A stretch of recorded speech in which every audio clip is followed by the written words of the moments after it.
the world that your parents grew up in and the world that you are growing up in are very different from each other. Until the 1990s, most goods like cars, clothes, television sets and cold drinks were limited and produced in India itself. Today, however, there is a wide range of options for the products that you can buy.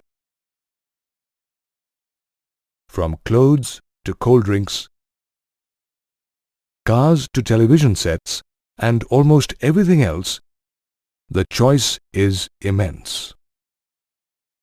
One of the main reasons for such rapid transformation from hardly any choice to wide-ranging availability of the latest models of products is the coming together or the integration of production, trade, investment, and markets from different parts of the globe. Behind the integration of production, trade, investment, and markets lay the rise of multinational corporations or MNCs from about the middle of the 20th century. The seeds of such MNCs were sown during colonial times. In the 18th and 19th centuries, companies like the British East India Company and the Dutch East India Company had their headquarters in Europe. Nevertheless, the companies also operated in the colonies in Asia, Africa, and other parts of the world. Even after the rule of the colonies was taken over directly by the mother countries, the link between the colonizers and the colonies remained. However, there was a crucial difference between production then and production by the modern MNCs. Goods were produced largely inside the boundaries of individual countries. Colonies such as India produced raw material as well as foodstuff and exported them to Britain. In return, it imported finished goods from Britain or other European countries. The colonies and the mother country were linked to each other through trade. Production still occurred within the boundaries of a country.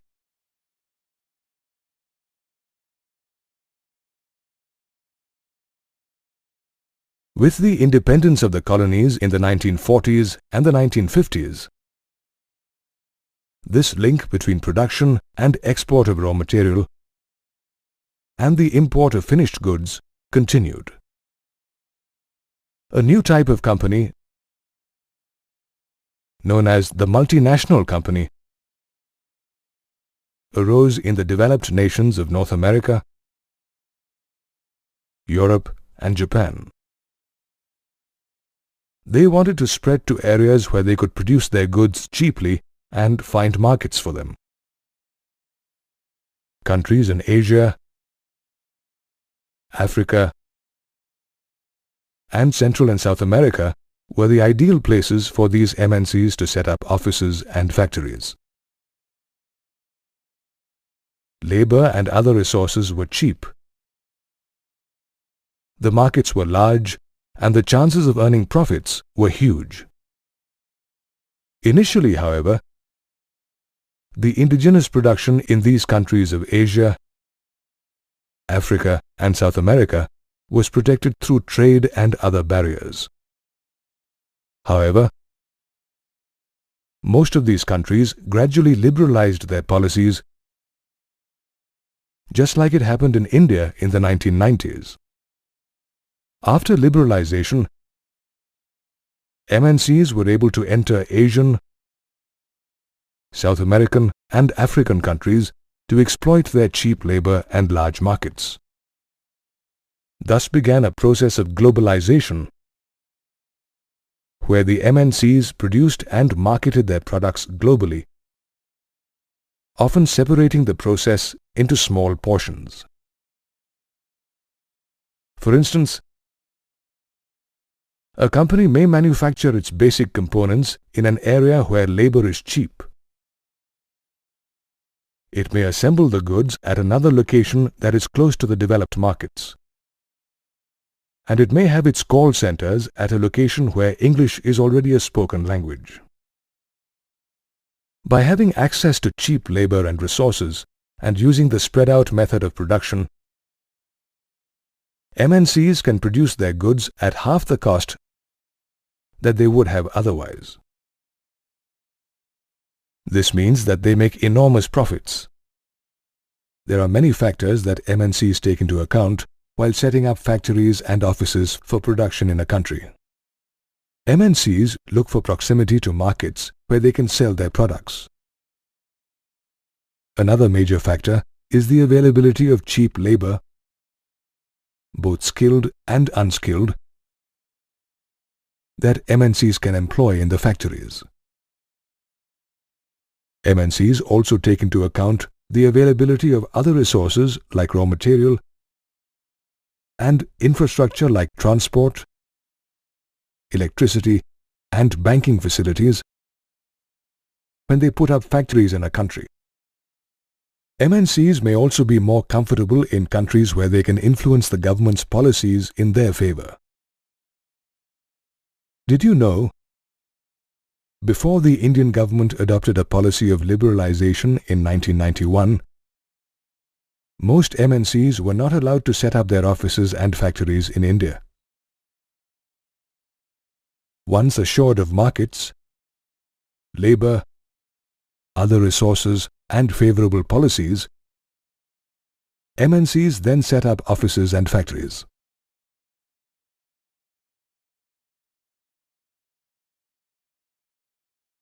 To set up these offices and factories, MNCs buy land, machinery, and other equipment that is required.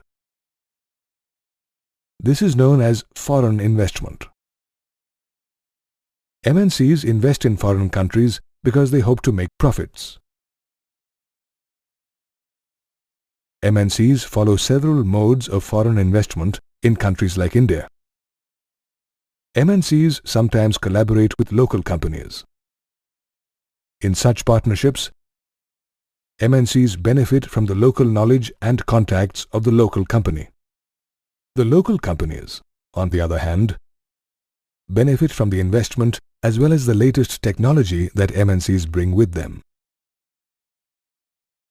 Another method of foreign investment, more common than partnering, is for MNCs to buy up local companies and spread their control over production and investment.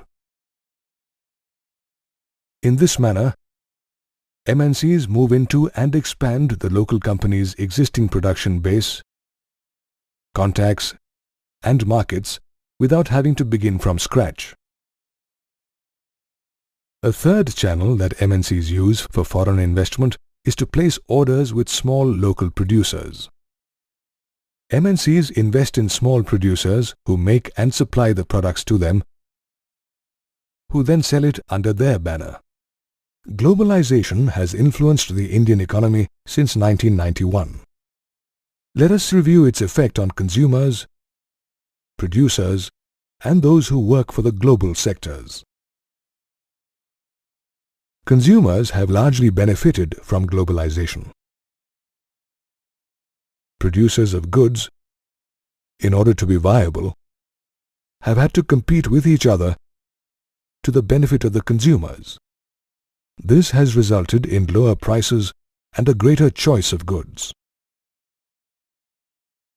However, consumers who have benefited the most are the well-off urban middle class. Can you imagine why?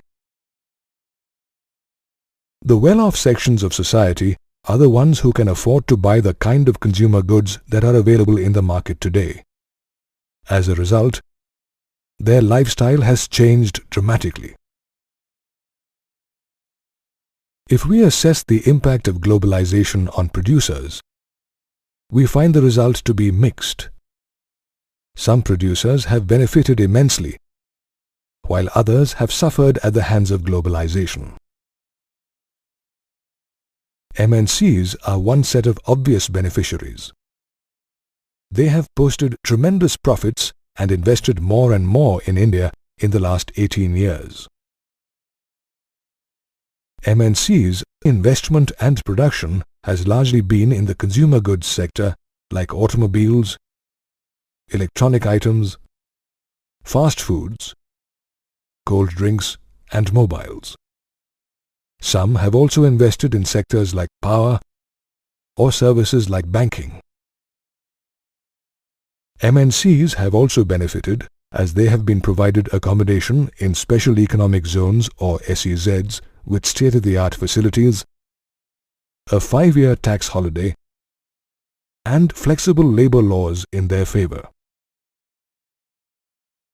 All in all, MNCs have made huge profits since they entered the Indian market. In addition, some local companies who have collaborated with the MNCs to supply them raw material or services have also gained from globalization.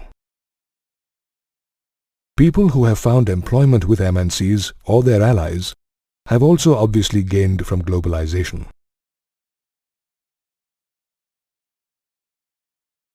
Some big Indian companies like Tata Motors, Ranbaxy, and Asian Paints have emerged as multinationals by spreading their operations worldwide. Thus, they have seen positive results from the competition with MNCs and globalization. IT-based companies like business process outsourcing companies or BPOs or call centers are another set of gainers. Other companies provide cheap data entry, accounting, and administrative services to companies abroad. They also have had a successful stint because of global access. Until now, we have largely considered the positive impact of globalization. However, not everybody has benefited from globalization. MNCs have invested in the latest technology and production methods and raised their production standards. Small producers who lack the immense resources commanded by MNCs have been forced to compete with them. This is because MNC products are today freely available in the market.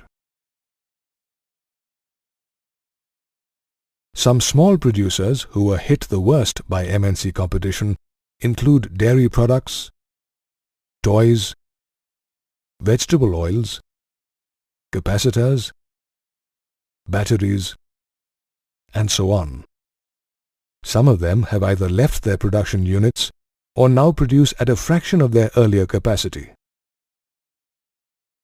Another sector that has faced hardships because of globalization is labor. In many factories, working hours have increased and jobs have become insecure. MNCs often employ labor on a temporary basis. They have lost legal protection because labor laws have been liberalized in favor of the MNCs and big companies. Laborers in most companies have to work overtime to earn their livelihood, while the MNCs are making huge profits by reducing labor costs. Globalization and competition have benefited consumers, MNCs, their suppliers and allies, and big Indian companies. Nevertheless, they have also made employment uncertain and put small-scale enterprises in some difficulty. As we have seen in earlier modules, the fruits of globalization have been unevenly distributed. Those who have the means, be they in terms of education, wealth or skill, have benefited the most from globalization. They include well-off consumers, MNCs, their suppliers and employees, big Indian companies, IT-enabled industries like call centers, and so on. Did you know Belgium, Austria, and Sweden are counted as the most globalized countries in the world? People who are not so educated, wealthy, or skilled in some profession, or those who have had to compete with MNCs, have not fared so well because of globalization. Those who have suffered because of globalization include small-scale producers and labor. This uneven distribution of benefits leads to the question about what can be done to make globalization fairer so that all sections can benefit from it. The government can certainly play a positive role to ensure that the benefits of globalization are indeed global and not restricted to a few. The government can formulate labor laws that are effective and watertight and ensure that the rights of workers are protected. The government can also have policies that protect the interests of the small producers against the MNCs. These protectionist measures can be withdrawn once the small producers are strong enough to stand on their own feet. Till then, the government can support their small production units. The government can also erect some barriers to protect the domestic economy from foreign trade and unfair competition from developed countries. The government can align with other developing countries to negotiate with WTO to impose trade restrictions like imposition of tariff and quotas wherever required. However, more and more people are coming to realize that it is not the responsibility of the government alone to formulate policies and negotiate to protect the rights of its small producers and laborers. In the past few years, people from various walks of life, including students, teachers, workers, small producers and professionals, have come together. Did you know the World Social Forum is a forum that meets periodically to highlight the problems that the common people face as a result of globalization? It met at Mumbai in 2004. Demonstrations are common against the unfair trade policies that are often encouraged in the name of globalization. Such demonstrations have even managed to influence some changes in the WTO's policies regarding free trade. It is time to move forward to achieve a fair globalization for all. The government's policies, as well as the people's initiative, are required to achieve such a globalization. Since the 1970s and 1980s, there has been a great rise in foreign investment, production and trade, especially by multinational companies or MNCs. MNCs have established themselves and invested heavily in areas where they can produce their goods cheaply. The rise of MNCs has thus meant a substantial integration and increase in the amount of goods produced and marketed between various countries. This integration of production and markets across countries is known as globalization.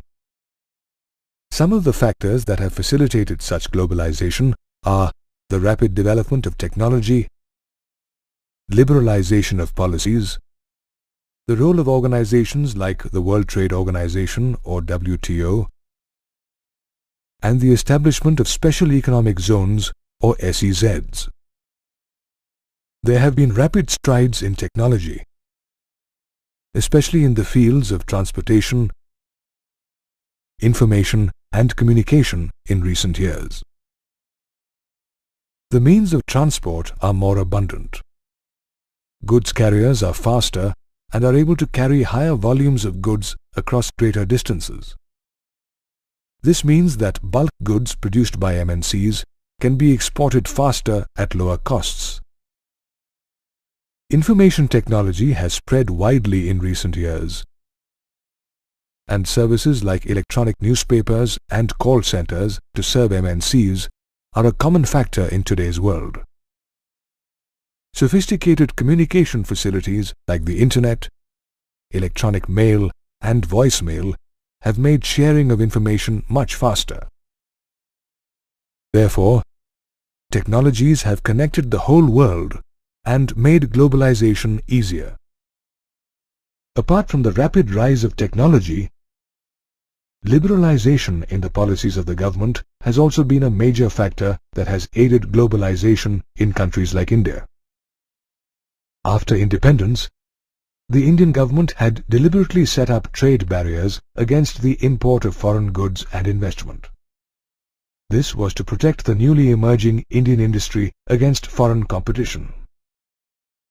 However, after 1991, when India adopted its new economic policy, the tariffs and trade barriers were largely removed, and the policies were liberalized. Indian manufacturers competed with foreign producers, and Indian products were forced to improve in quality. Foreign companies set up production centers and offices in India. Thus, the liberalization of foreign trade and production also opened India to global influences. The WTO has pushed for liberalization and removal of tariffs by countries like India. Organizations like the WTO are of the view that barriers to foreign trade and investment are harmful and therefore must be abolished to make international trade free. The WTO began with the initiative of the developed nations. With 153 member states in 2008, it establishes rules regarding international trade and often favors the developed nations in its policies. Did you know? The WTO was formed in 1995 in Geneva, Switzerland. Its official languages are English, French, and Spanish, and in 2008, the WTO had an official budget that amounted to 180 million Swiss francs, which is approximately 163 million US dollars. It has a staff of 625 members. The WTO Director General is Pascal Lamy. It has been observed that developed countries often retain trade barriers and subsidize agricultural production. On the other hand, WTO frequently pressurizes developing countries to follow liberal policies on foreign trade. Hence, the WTO has been instrumental in pushing free trade and liberalization policies in countries like India. In this manner, it has aided globalization. To attract foreign global investment, the Indian government has set up various special economic zones or SEZs. Did you know? Special economic zones were first set up in China in the 1980s. Among the most successful of the Chinese SEZs is Shenzhen, which developed from a small village into a city with a population of over 10 million within 20 years. The SEZs are provided world-standard facilities like uninterrupted electricity and water supply, good road access, transport, storage, and recreational and educational facilities. The companies that establish offices in SEZs also get tax exemption for 5 years. The government has also undertaken certain other measures to attract foreign investment and aid further globalization. For instance, labor laws have been made flexible to enable foreign companies to reduce labor cost and make higher profits.